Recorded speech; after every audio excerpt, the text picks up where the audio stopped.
আসসালামু আলাইকুম ওয়ারাহমাতুল্লাহি ওয়াবারাকাতুহু। প্রিয় মুসলিম বোনেরা, আজকের এই কথাগুলো শুরু করার আগে আমি আপনাকে একটি প্রশ্ন করতে চাই। আপনি কি কখনো মনে মনে কেঁদে উঠেছেন এই ভেবে যে পিরিয়ড অবস্থায় আমি কি আল্লাহর কাছে দূরে চলে যাচ্ছি? আপনি কি কখনো লজ্জা, ভয় কিংবা অজ্ঞানতার কারণে এমন কিছু করেছেন যেটা পরে মনে হয়েছে, ইস, যদি আগে জানতাম? প্রিয় বোন, পিরিয়ড আল্লাহর দেওয়া এক স্বাভাবিক নিয়ামত। এটা কোনো অভিশাপ নয়, এটা কোনো নাপাকত্বের চিহ্ন নয়। কিন্তু দুঃখের বিষয় হলো, এই সময় অজান্তেই আমরা কিছু এমন ভুল করে ফেলি যেগুলো আমাদের গুনাহের দিকে ঠেলে দেয়। আর সবচেয়ে কষ্টের কথা হলো, আমরা অনেকেই জানিই না কোনটা ভুল কোনটা ঠিক। আজকের এই ভিডিওটা আপনার জন্য, আমার জন্য, আমাদের সব মুসলিম বোনদের জন্য। কারণ এখানে এমন 5টি মারাত্মক ভুলের কথা বলা হবে যেগুলো পিরিয়ড অবস্থায় করলে সত্যি গুনাহ হয়ে যায়, কোরআন ও সহিহ হাদিসের আলোকে। আপনি যদি এই ভিডিওটা মন দিয়ে শোনেন, তাহলে ইনশাল্লাহ আজকের পর থেকে আপনি অনেক বড় গুনাহ থেকে বেঁচে যাবেন। প্রিয় বোন, আপনি যদি আল্লাহকে ভালোবাসেন, যদি নিজের ঈমানকে নিরাপদ রাখতে চান, তাহলে 1 সেকেন্ডের জন্যও এই ভিডিওটা স্কিপ করবেন না। কারণ একটা ভুল সিদ্ধান্ত আপনার বহু দিনের আমল নষ্ট করে দিতে পারে।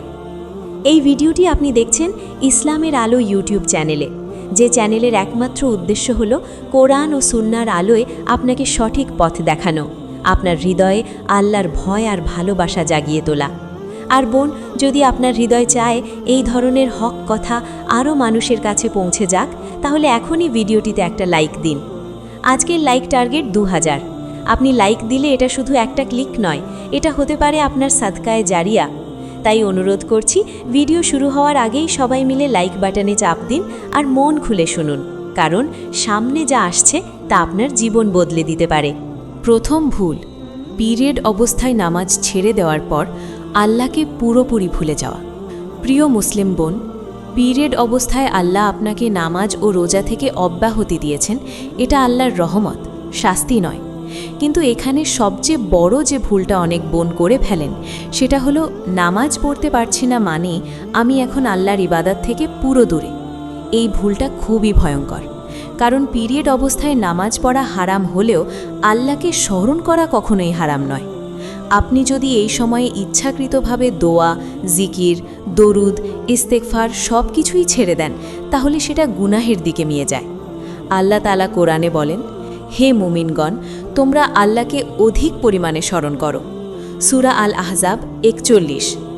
এই আয়াতে কোথাও বলা হয়নি শুধু পবিত্র অবস্থায়।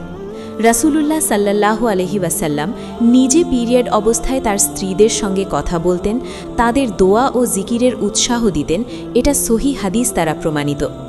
প্রিয় বোন, আপনি যদি এই সময়ে বলেন, আমি তো অপবিত্র, এখন আল্লাহকে ডাকবো না, তাহলে শয়তান আপনাকে ধোঁকা দিচ্ছে। আল্লাহ তখনও আপনার রব, আপনি তখনও তার প্রিয় বান্দী। তাই মনে রাখবেন, পিরিয়ড অবস্থায় নামাজ নয়, কিন্তু আল্লাহকে ভুলে যাওয়া কখনোই বৈধ নয়। এই ভুলটা আজই ঠিক করে নিন। দ্বিতীয় ভুল, পিরিয়ড অবস্থায় ইচ্ছাকৃতভাবেই কোরআনের প্রতি অবহেলা ও অসম্মান করা।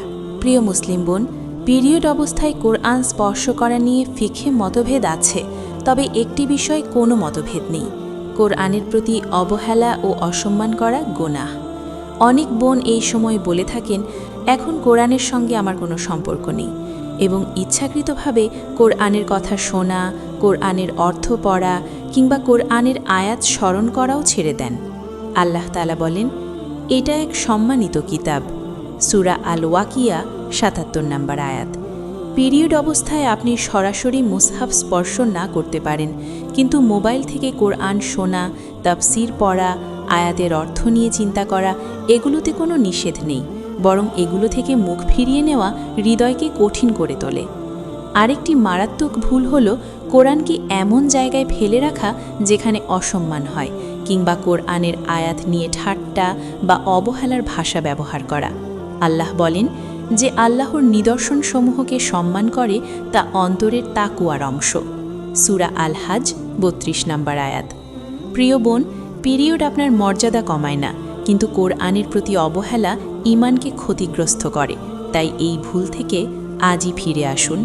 তৃতীয় ভুল, পিরিয়ড অবস্থায় হারাম সম্পর্ক ও অশালীন কথাবার্তাকে হালকা মনে করা। প্রিয় মুসলিম বোন, পিরিয়ড অবস্থায় শরীর দুর্বল থাকে, মন অস্থির হয়, এটা সত্য। কিন্তু এই অবস্থাকে অজুহাত বানিয়ে যদি আপনি হারাম সম্পর্ক, অশালীন চ্যাট বা নিষিদ্ধ কথাবার্তাকে হালকা মনে করেন, তাহলে সেটা মারাত্মক গুনাহে পরিণত হয়। অনেক বোন বলেন, এই সময় মন ভালো থাকে না, তাই একটু কথা বললে কী বা হয়। এটাই শয়তানের ফাঁদ। আল্লাহ তাআলা স্পষ্টভাবে বলেন, তোমরা ব্যভিচারের নিকটেও যেও না। সূরা আল ইসরা ৩২। খেয়াল করুন, আল্লাহ শুধু ব্যভিচার নিষেধ করেননি, এর দিকে যাওয়ার পথও বন্ধ করে দিয়েছেন। অশালীন কথা, আবেগী চ্যাট, হারাম সম্পর্ক সবই সেই পথের অংশ। পিরিয়ড অবস্থায় গুনাহ হালাল হয়ে যায় না। রাসূলুল্লাহ সাল্লাল্লাহু আলাইহি ওয়াসাল্লাম বলেন, চোখও ব্যভিচার করে, জিহ্বাও ব্যভিচার করে। সহিহ মুসলিম। প্রিয় বোন, এই সময় যদি আপনি নিজেকে আরও বেশি সংযত না করেন, তাহলে শয়তান সুযোগ নেবে। মনে রাখবেন, আল্লাহ আপনাকে দেখছেন সব অবস্থায়। পিরিয়ড অবস্থায় আপনার লজ্জা ও তাকওয়া আপনাকে আরও বেশি সুন্দর বানায়। এই ভুল থেকে নিজেকে আজই রক্ষা করুন। চতুর্থ ভুল, পিরিয়ড অবস্থায় আল্লাহর সিদ্ধান্ত নিয়ে অভিযোগ করা ও নালিশে ডুবে যাওয়া। প্রিয় মুসলিম বোন, পিরিয়ডের সময়ে শারীরিক কষ্ট, মানসিক চাপ, রাগ আর কান্না সবকিছু একসাথে আসে। কিন্তু এই কষ্টের মুহূর্তে অনেক বোন এমন কথা বলে ফেলেন যেগুলো সরাসরি আল্লাহর সিদ্ধান্তের বিরুদ্ধে অভিযোগের শামিল হয়। যেমন, আমাকেই কেন এসব সহ্য করতে হয়, আল্লাহ আমাকে কেন এমন বানালেন। এই কথাগুলো খুবই ভয়ঙ্কর। আল্লাহ তাআলা বলেন, তিনি যা করেন সে বিষয়ে তাকে প্রশ্ন করা হবে না। সূরা আল আনবিয়া ২৩। রাসূলুল্লাহ সাল্লাল্লাহু আলাইহি ওয়াসাল্লাম বলেন, ধৈর্য প্রথম আঘাতের সময়। সহিহ বুখারী। কষ্ট হলে কান্না করা গুনাহ নয়, আল্লাহর কাছে অভিযোগ নিয়ে দোয়া করা গুনাহ নয়। কিন্তু আল্লাহর ফায়সালাকে অন্যায় মনে করা, তাকদীর নিয়ে বিরক্তি প্রকাশ করা, এটা ঈমানের জন্য বিপজ্জনক। প্রিয় বোন, মনে রাখবেন, পিরিয়ড আপনার দুর্বলতা নয়, এটা আল্লাহর হিকমত। এই সময়ে আপনি যদি ধৈর্য ধরেন, আল্লাহকে স্মরণ করেন, তাহলে এই কষ্ট আপনার জন্য সাবাবে পরিণত হয়। অভিযোগ নয়, সবর আর দোয়াকেই সঙ্গী করুন। পঞ্চম ভুল, পিরিয়ড অবস্থায় ইচ্ছাকৃতভাবে গুনাহে ডুবে থাকা, এখন তো নামাজ নেই ভেবে। প্রিয় মুসলিম বোন, এটা সবচেয়ে ভয়ঙ্কর আর সবচেয়ে সাধারণ একটি ভুল। অনেক বোন মনে মনে ভাবেন, এখন তো নামাজ পড়তে পারছি না, রোজাও নেই, একটু গান শুনলে, নাটক দেখলে, গীবত করলে বা সময় নষ্ট করলে কী বা আসে যায়। এই চিন্তাটাই আপনাকে গুনাহের গভীরে ঠেলে দেয়। মনে রাখবেন, পিরিয়ড অবস্থায় নামাজ মাফ, কিন্তু গুনাহ মাফ নয়। হারাম সবসময়ই হারাম।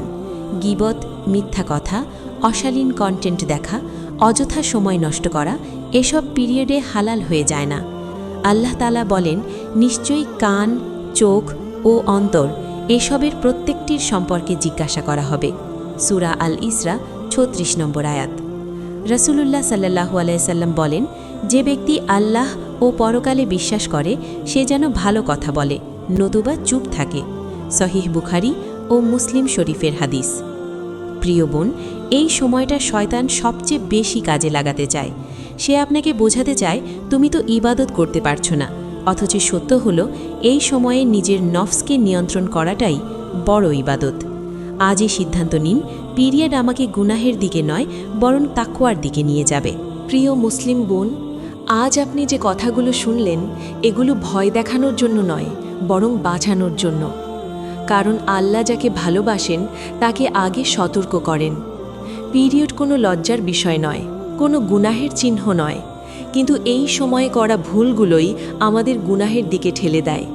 মনে রাখবেন, আল্লাহ আপনাকে দুর্বল মনে করেন না, বরং এই সময়ে আপনার সবর, সংযম আর তাকওয়াকে তিনি আরও বেশি মূল্য দেন।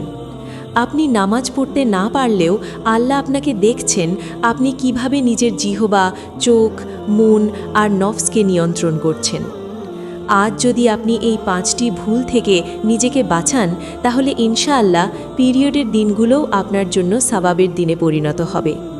আল্লাহ বলেন, নিশ্চয়ই আল্লাহ তাওবাকারীদের ভালোবাসেন। সূরা আল বাকারা 222। এই আয়াতটা শুধু পবিত্রতার কথা নয়, এটা হৃদয়ের পবিত্রতার কথাও। আপনি যদি আজ মন থেকে নিয়ত করেন, হে আল্লাহ, আমি জানতাম না, এখন থেকে সাবধান হব, তাহলে আল্লাহ আপনার সেই নিয়ত কবুল করবেন। প্রিয় বোন, এই ভিডিওটা যদি আপনার হৃদয় ছুঁয়ে যায়, তাহলে এটাকে শুধু শোনা পর্যন্ত সীমাবদ্ধ রাখবেন না, নিজের জীবনে আমল করুন আর অন্য বোনদের কাছেও পৌঁছে দিন। কারণ হতে পারে আপনার শেয়ার করা এই কথাগুলোই কারো গুনাহ কেটে ফিরে আসার কারণ হবে। আল্লাহ আমাদের সবাইকে বুঝার তৌফিক দান করুন। আমিন।